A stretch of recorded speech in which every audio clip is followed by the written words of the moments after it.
Car కార్ఖానకు పోయింది, ఇక తుక్కు కింద అమ్మాల్సిందే. కేసీఆర్ పని అయిపోయింది.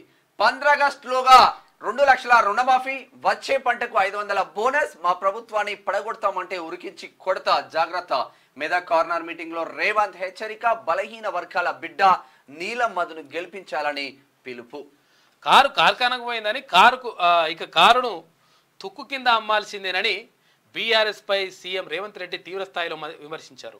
అయితే కేసీఆర్ పని, గులాబీ పార్టీ పని అయిపోయిందని సెటైర్లు వేశారు. శనివారం మెదక్లో జరిగిన ఎన్నికల ప్రచారంలో ముఖ్యమంత్రి పాల్గొన్నారు. ఈ సందర్భంగా నిర్వహించిన కార్నర్ మీటింగ్లో మాట్లాడిన సీఎం రేవంత్ రెడ్డి బీజేపీ, బీఆర్ఎస్లపై నిప్పులు చెరిగారు. కాంగ్రెస్ పార్టీ పని అయిపోయిందని పిట్టల ద్వారా కేసీఆర్ అంటుండు.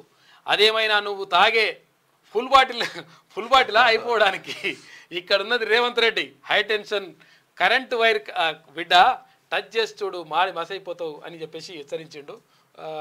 కారు కార్ఖానా గట్టిగానే